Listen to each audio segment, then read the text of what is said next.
I'm Chris Lambert, founder and CEO of Life Remodeled and author of Next Level Nonprofit. In this video, you're going to learn how to run the most engaging weekly nonprofit leadership team meetings you've ever experienced. We call this meeting the weekly. I know it's not super creative, but sometimes we like to just call things what they actually are. The weekly is a 90-minute meeting with your nonprofit's executive leadership team, ELT, that must take place on the same day and same time every single week. Always start on time. Always end on time. Every leader must be fully present without distractions. No emailing, no texting, no doing other stuff. The weekly is where you and your executive leadership team will share what's happening, monitor progress, hold one another accountable, grow in transparency, strengthen team unity, discover the most pressing opportunities and create next steps together. rumble, determine what information needs to be shared with others. This may sound like a tall order to accomplish in only 90 minutes. However,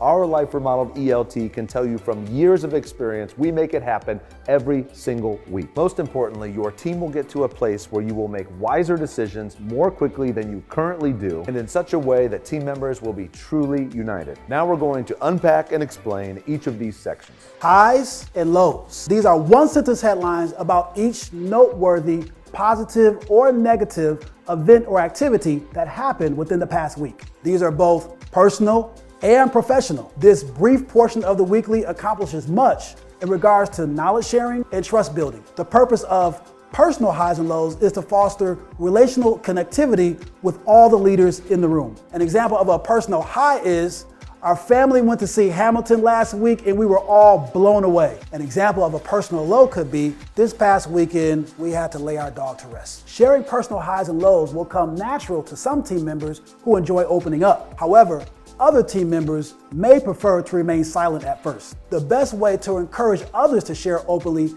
is to take the first step and share openly yourself. Over time, you'll create an environment where all team members can feel safe to be their authentic and transparent selves. The purpose of professional highs and lows is to share important bits of information so everyone will be in the know. Professional highs and lows could be about things that are happening internally within your organization, or they could be about a donor, a client, partner, etc. A professional high about one of your donors could be, Sandra Jones just became a first-time donor with a $10,000 initial gift. A professional low for one of your donors could be, John Smith was just recently diagnosed with cancer. We're going to meet tomorrow at 9 a.m.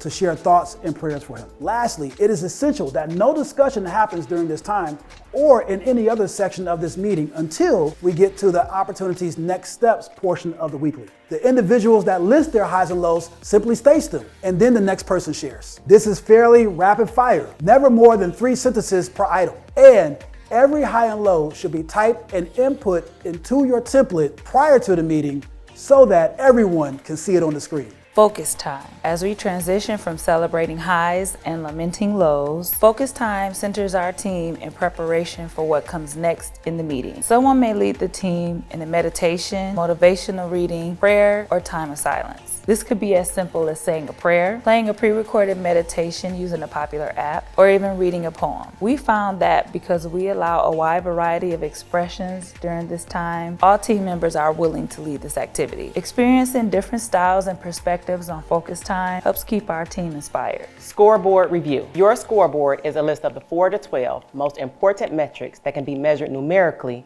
every week. Each accountable team member reads their numbers and states on track or off track. Remember, there is zero discussion during this segment. However, once all numbers have been reported, the facilitator will ask if there are any items that needs to be dropped down to opportunities, next steps, or discussion. If yes, drop it down without discussion until the proper time. Here's an example from Life Remodel. If you need help developing your scoreboard, our book, Next Level Nonprofit, provides a step-by-step process. The W3s, what, who, and when.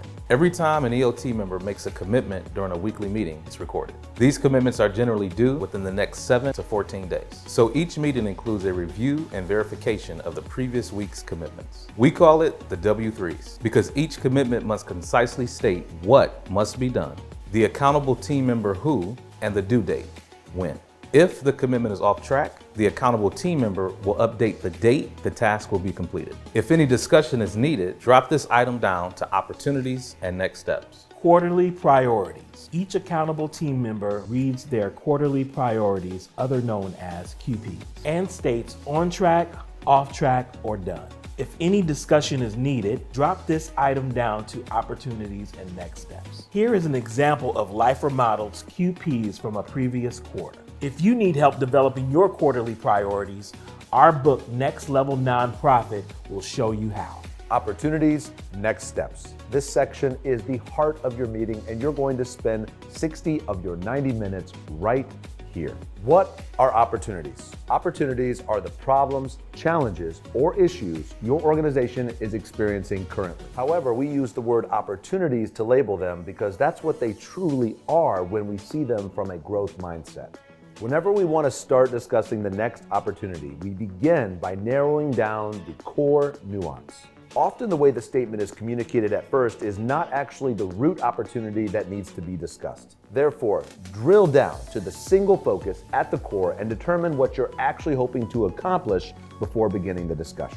This will significantly narrow your focus. If your team members trust one another and if you enter into this discussion bravely, this 60-minute portion will be filled with healthy amounts of conflict, vulnerability, and what Brené Brown calls rumbling well. If your team needs more help with rumbling well, check out Chapter 10 of Next Level Nonprofit. When we're ready to develop next steps, it's important for our team to understand we aren't seeking to cure cancer in one swoop during our discussion, but we are seeking to solve that which is getting in the way of our eventual discovery of the cure. Sometimes there's just one next step for an opportunity, and other times there are multiple steps. Each next step must be assigned to one appropriate, accountable team member. And add this to your W3s right then and there. Remember the principle of being 80% confident. One of our guiding principles is to make decisions when we have at least 80% confidence the next step is the right one.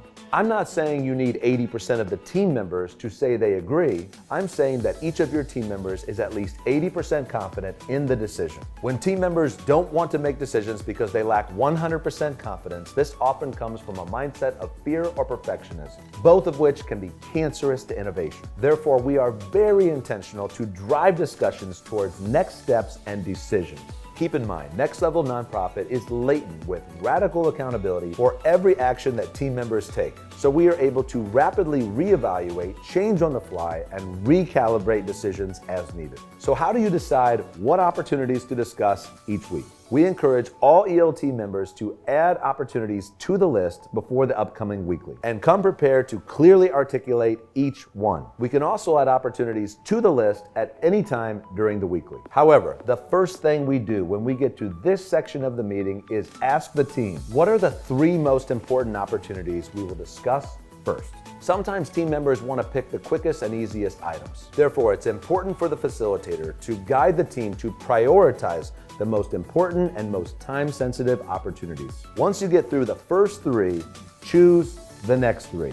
You might be wondering, how many opportunities will we solve each week? In part, that will depend on how complex each subject is. However, it depends far more on how skilled your team becomes at identifying the real heart of the opportunity and how well you can learn to move the discussion to the point of making decisions on next steps. Life Remodeled typically solves 5 to 8 opportunities per weekly. Wrap up, the final 5 minutes. During the last 5 minutes of the weekly, you'll cover the following bases. Recap W3s. Simply read off what commitments were made and by whom. Make sure no commitments made during the meeting have been accidentally left off the W3s list. What info needs to leave the room? Is there anything we discussed or decided today that needs to be shared with others inside or outside of the organization? If so, what and with whom? And who will be accountable for the sharing in each of these cases? How did we do as a team today? Use a grade range of A through F, including pluses and minuses, to rate how you did as a team. You simply ask each individual to assign their grade letter for the team today. To be clear, you are not rating the facilitator's individual performance. You are rating how the entire team did, as it relates to being prepared, fully engaged, vulnerable, and action-oriented. At minimum, you want the team to score a B+.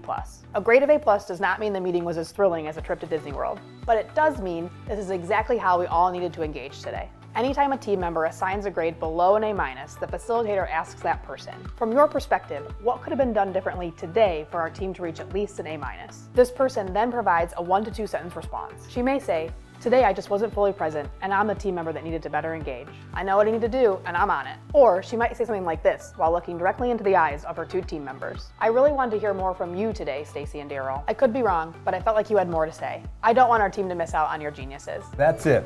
Now you know what it takes to run the most engaging weekly nonprofit leadership team meetings you've ever experienced. Here's to nonprofits going to the next level and the next level after that.